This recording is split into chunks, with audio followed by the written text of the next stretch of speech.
जय श्री कृष्ण। राधे राधे। प्रिय श्रोताओं, भगवान श्री कृष्ण बताते हैं, जो लोग ज्यादा पूजा पाठ करते हैं भगवान उनकी मदद करते हैं। तो दोस्तों, आज की इस वीडियो में हम आपको एक कहानी के माध्यम से यह बताने वाले हैं कि जो लोग पूजा पाठ करते हैं भगवान उनकी मदद कैसे करते हैं। दोस्तों, वीडियो में आगे बढ़ने से पहले आप सभी से एक छोटी सी गुजारिश है, वीडियो अच्छा लगे तो वीडियो को लाइक करें, चैनल को सब्सक्राइब करें और कमेंट बॉक्स में जय श्री कृष्णा लिखना न भूलिएगा। एक सुहानी सुबह थी जब द्वारका नगरी में सूरज की सुनहरी किरणें यमुना के चमकते जल को चूम रही थी।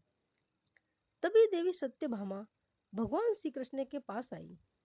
सत्यभामा में धीमी और मधुर आवाज से कहा, प्रभु, आज जब मैं द्वारिका की गलियों में विचरण कर रही थी तो मैंने एक दृश्य देखा। उस दृश्य ने मेरे मन को विचलित कर दिया। मैंने अनगिनत भक्तों को देखा जो गहरी भक्ति में लीन थे, पूरी श्रद्धा से पूजा पाठ। फिर भी उनकी अटल भक्ति के बावजूद ऐसा प्रतीत हुआ जैसे आप उन्हें उनके दुखों का अंत नहीं कर रहे हैं। उनकी आवाज में सच्ची जिज्ञासा थी। प्रभु, मेरे मन में एक प्रश्न उठा है। जो लोग निरंतर पूजा पाठ और भक्ति में लगे रहते हैं, आप उनकी मदद करते हैं। इन शब्दों के साथ में सत्यभामा ने भगवान श्री कृष्ण की ओर देखा और उनके उत्तर की प्रतीक्षा करते हुए श्रोताओं तक मुस्कुराते हुए भगवान श्री कृष्ण कहते हैं, हे देवी सत्यभामा, आज आपने जगत कल्याण के लिए उत्तम प्रश्न किया है। आज मैं आपको आपके प्रश्न का उत्तर एक कथा के माध्यम से देता हूँ। इसे आप ध्यान से सुनिए। इस कथा को जो भी भक्त पूरे ध्यान से सुनता है और इसका प्रचार करता है तो उसके समस्त दुखों का नाश हो जाता है, उसकी दरिद्रता दूर हो जाती है और सदा के लिए वह इस संसार की मोह माया से विरक्त हो जाता है। तब देवी सत्यभामा कहती है, हे स्वामी, आपके मुख से इस कथा का श्रवण करना बड़े सौभाग्य की बात है। कृपया आप मुझसे वह कथा कहिए, मैं इसे ध्यान से पूरा अवश्य सुनूंगी। तब भगवान श्री कृष्ण देवी सत्यभामा को वह कथा सुनाने लगते हैं। प्रिय श्रोताओं, इस कथा को आप ध्यान से पूरा अवश्य सुनिएगा, क्योंकि आधा अधूरा ज्ञान घातक साबित हो सकता है। तो चलिए आपको सुनाते हैं वह कथा। साथ में ही कमेंट में जय श्री कृष्ण अवश्य लिखिएगा। श्रोताओं, भगवान श्री कृष्ण कहते हैं, हे देवी, मीना छोटी जाति की एक गरीब औरत थी। काफी समय पहले उसके पति और बच्चे हैजे में गुजर गए चुके थे। जब गांव में उसके खाने पीने के लाले पड़ गए, तब वह अपना बचा हुआ सामान समेटकर शहर आ गई। वह शहर की सीमा पर बनी एक झोपड़ी में रहती थी। उसी शहर की सीमा पर एक राम मंदिर था। छोटी जाति होने के कारण उसका मंदिर के अंदर जाना मना था। इसलिए वह उस राम मंदिर की सीढ़ियों और उसके आसपास की सफाई करके अपना पेट भरती थी। कुछ दिनों बाद रामनवमी थी। इस उत्सव की तैयारी के लिए मंदिर की साफ सफाई और सजावट का काम तेजी से चल रहा था। बेचारी मीना को समझ में नहीं आ रहा था कि यह सब क्या हो रहा है। आखिरकार हार कर वह काम करने वाले एक आदमी से पूछती है, यह सब क्या हो रहा है? इतनी सजावट क्यों हो रही है? उस आदमी ने बताया, अरे पगली, तुझे नहीं पता रामनवमी आने वाली है, इसीलिए मंदिर की इतनी साफ सफाई और सजावट का काम चल रहा है। मीना ने उस आदमी से पूछा, यह रामनवमी क्या होती है? भैया, उस आदमी ने कहा, तो सचमुच बहुत भोली है। रामनवमी एक बहुत ही बड़ा त्योहार है। इस दिन भगवान श्री राम जी का जन्म हुआ था। उसके जन्मदिन को धूमधाम से मनाने के लिए रामनवमी वाले दिन हर साल रामलला की झांकी निकलती है। वह सब घरों में जाते हैं और वहां लोग उनकी आरती उतारते हैं और उन्हें प्रसाद खिलाते हैं। कई सालों से ऐसी परंपरा चली आ रही है। बात मीना की समझ में आ गई। फिर वह अपने काम में लग गई, लेकिन उसके मन में भी रामलला के दर्शन की इच्छा जाग गई थी। उसके मन में जब दिन रात रामलला का ही ख्याल रहता था। रामनवमी में अभी 2 दिन बाकी थे। उस दिन मीना हमेशा की तरह मंदिर की सीढ़ियों की सफाई कर रही थी। उस दिन मंदिर में पंडित जी भक्तों को राम कथा सुना रहे थे। मीना मंदिर के अंदर नहीं जा सकती थी, मगर पंडित जी की आवाज उसके कानों में साफ साफ सुनाई दे रही थी। पंडित जी श्री राम कथा के सबरी का प्रश्न बताते हुए कह रहे थे कि सबरी रोज अपने द्वार को सजाती और सड़क से लेकर अपने घर के दरवाजे तक फूल बिछाती थी। वह भगवान को भोग लगाने के लिए रोज अपनी बगिया से मीठे मीठे बेर तोड़ती थी। भगवान को खाने में कोई बेर खट्टा न मिल जाए, इसलिए वह इन बेरों को स्वयं चख कर रखती थी। उसकी यह हरकत देखकर लोग उसे पागल कहा करते थे। आखिरकार एक दिन श्री राम भगवान ने उसे दर्शन दिए। प्रभु राम न केवल सबरी के घर आए, बल्कि उन्होंने उसके जूठे बेर खाकर उसकी भक्ति की लाज रख ली। बोलो सियावर रामचंद्र की जय। यह सब सुनकर मीना का मन भगवान राम के प्रति श्रद्धा से भर गया। उसके मन में रामलला के दर्शन की भावना और तेज हो गई। 2 दिन बाद रामनवमी भी आ गई। बड़ी मुश्किल से मीना सुबह सुबह नहा धोकर थोड़े से बेर और आरती का सामान लिए रामलला के दर्शन करने मंदिर की सीढ़ियों के पास आकर खड़ी हो गई। रामलला की झांकी निकलने वाली थी। मीना भी उनकी तरह रामलला के दर्शन और आरती करना चाहती थी। तभी मंदिर के सेवकों की नजर मीना पर पड़ गई। उनमें से एक सेवक उसे फटकार लगाते हुए बोला, अरे कमबख्त, रामलला की झांकी निकलने वाली है, जाओ यहाँ से। मीना बोली, भैया मैं भी रामलला के दर्शन और उनकी आरती करना चाहती हूँ। सेवक बोला, पागल हो गई है क्या? क्या रामलला की आरती पंडित जी और शहर के दूसरे बड़े लोग करते हैं, जिनके दान से यह मंदिर चलता है। चली जाओ, यहाँ से तो आरती नहीं कर सकती। जब झांकी वापस आ जाए तो आकर प्रसाद ले जाना। मीना विनम्र भाव से बोली, मगर प्रभु की नजर में तो सब बराबर होते हैं, तो फिर मैं उनके दर्शन और आरती क्यों नहीं कर सकती? उनमें से दूसरे सेवक ने कहा, देख मीना, तू अभी अपने घर जा। झांकी निकलती है तब रामलला सबके घरों में आते हैं, वह तेरे घर भी जरूर आएंगे, तो वही उनके दर्शन भी कर लेना और आरती भी उतार लेना। मगर अभी तो यहाँ से नहीं गई तो मेरी भी नौकरी जाएगी और हमें भी काम से निकाल दिया जाएगा। मीना निराश होकर अपने घर आ गई। सबरी की तरह उसने अपने घर को साफ सुथरा किया, बल्कि अपनी झोपड़ी के द्वार से लेकर सड़क तक फूल भी बिछा दिए।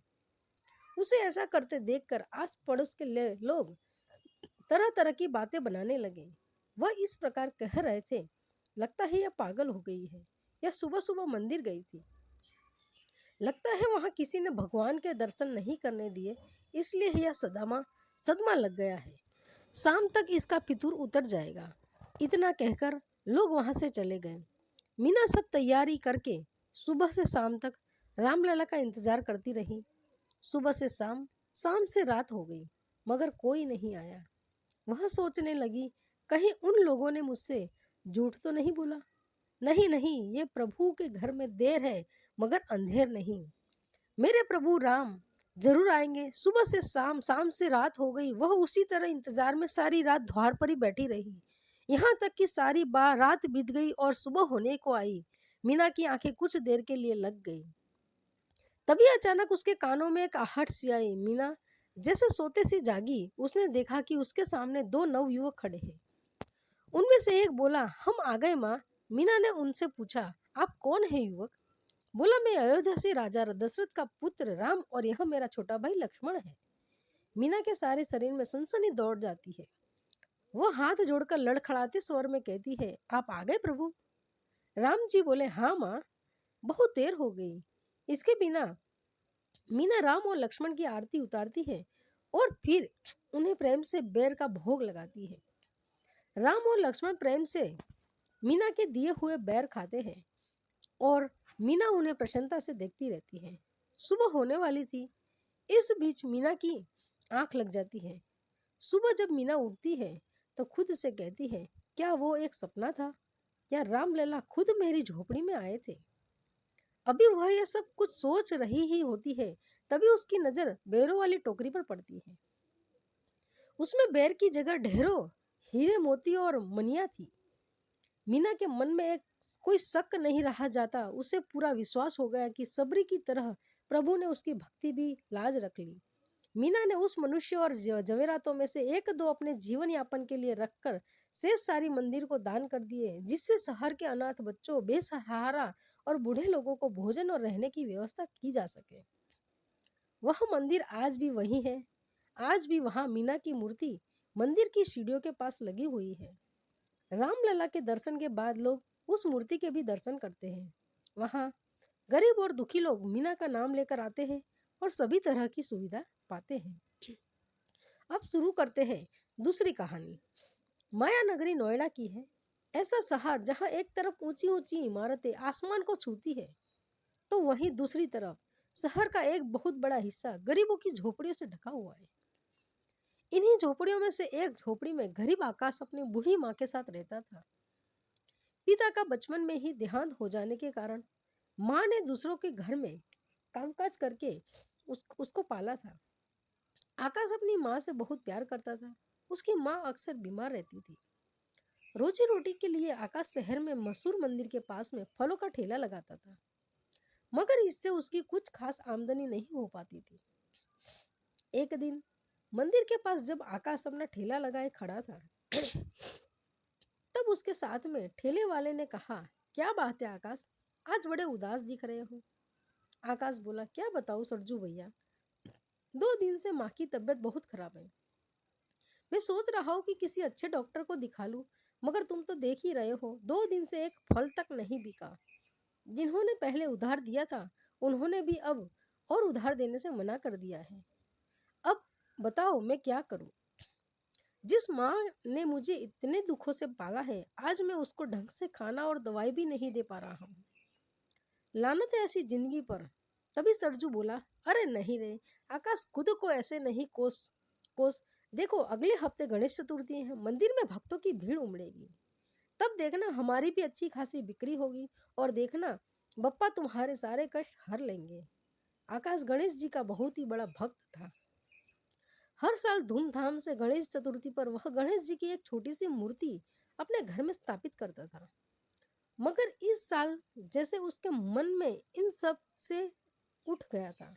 वह बोला, नहीं सरजू भैया, इस बार मैं मूर्ति स्थापित नहीं करूंगा। मेरा मन भगवान से उठ गया है। भगवान ने तो जैसे सारे दुख मुझ गरीब के ही भाग्य में लिख दिए हैं।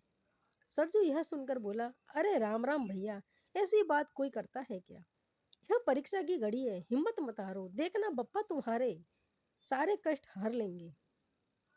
उस दिन भी आकाश की कोई खास कमाई नहीं हुई। किसी तरह थोड़े से जो पैसे उसे मिले थे, उससे अपनी माँ के लिए उसने खाना लिया। फल तो उसके पास थे ही, मगर दवाई फिर भी नहीं ले पाया। उसने घर जाकर देखा तो उसकी माँ की तबीयत और भी बदतर हो गई थी। किसी तरह उसने माँ को खाना खिलाया और फिर उन्हें सुलाकर खुद भूखे पेट सो गया। माँ की हालत देखकर जैसे उसकी भूख प्यास मिट गई थी।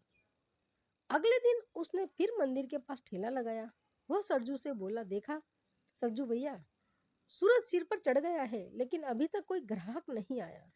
सरजू बोला, आएगा आएगा। आकाश धीरज रख। मगर शाम हो गई और एक भी ग्राहक नहीं आया। उस दिन आकाश की कोई आमदनी नहीं हुई। वह मन ही मन सोचने लगा, हे भगवान, क्या तेरे दिन में हम गरीबों के लिए कोई जगह नहीं है। ऐसी जिंदगी से तो अच्छा है कि हमें मौत दे दे। घर में माँ बीमार पड़ी है, कैसे जाऊँ खाली हाथ उसके पास। शाम को दुखी मन से वह अपना ठेला लेकर घर जाने ही वाला था कि तभी उसके कानों में एक आवाज आई, ओ फल वाले भैया, मुझे फल चाहिए। आकाश ने पलट कर देखा तो वो प्यारा सा गोल मटोल बच्चा वहां खड़ा था। आकाश ने उससे पूछा, कितने फल चाहिए। बच्चा बोला, मुझे तो सब चाहिए। बोलो दोगे। आकाश बोला, हाँ हाँ क्यों नहीं। इतना कहने के बाद आकाश झट से ठेले के सारे फलों को एक थैली में बांध देता है और फिर उस बच्चे से कहता है, बताओ बेटा तुम्हारा घर कहाँ है, मैं फल पहुंचा देता हूँ। बच्चा बोला, नहीं नहीं, इन्हें लेकर मैं खुद चला जाऊंगा। बताओ कितने पैसे हुए तुम्हारे।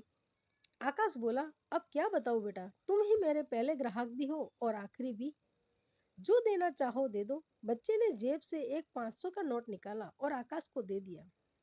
आकाश बोला, अरे बेटा, मुश्किल में 50 रुपए के फल होंगे, अब तुम्हें देने के लिए छुट्टे कहाँ से लाऊं। बच्चा मुस्कुराया कर बोला, इन्हें रख लो और इससे अपनी माँ की दवाइयाँ लेते जाना। इतना कहकर बच्चा वहां से जाने लगा। सोचने लगा, अरे इस बच्चे को माँ के बारे में कैसे पता। लेकिन इससे पहले कि वहां कुछ पाता बच्चा वहां से जा चुका था। उस दिन सबसे पहले आकाश ने अपनी माँ के लिए दवाइयाँ खरीदी। कई दिनों के बाद ढंग का खाना और दवाइयाँ मिलने से माँ की तबीयत में कुछ सुधार आया और वह आराम से सो गई। अगले दिन गणेश चतुर्थी का त्योहार शुरू हो गया। वैसे तो इस बार आकाश का मन नहीं था, परंतु फिर भी उसने सरजू के कहने पर भगवान गणेश जी की मूर्ति अपने झुग्गी में स्थापित कर ली। आज पूजा का चौथा दिन था। माँ की तबीयत बहुत बिगड़ गई थी। आकाश दौड़कर डॉक्टर को बुलाया। डॉक्टर ने माँ की हालत देखकर कहा, आपने दवाई शुरू करने में बहुत देर कर दी है। अब आपकी माँ बहुत बस कुछ पल की ही मेहमान है, हिम्मत से काम लीजिए। इतना कहकर डॉक्टर तो वहां से चला गया। लेकिन आकाश वहीं अपनी माँ के सिरहाने बैठ गया। उसकी आंखों में आंसू भरे थे। जो चीज उसे दुनिया में सबसे प्यारी थी अब उससे छीन जाने वाली थी, और वह चाहकर भी कुछ नहीं कर सकता था। अचानक से उसकी माँ की सांसें तेज होने लगी और आंखें उलट गई और शरीर ठंडा पड़ गया।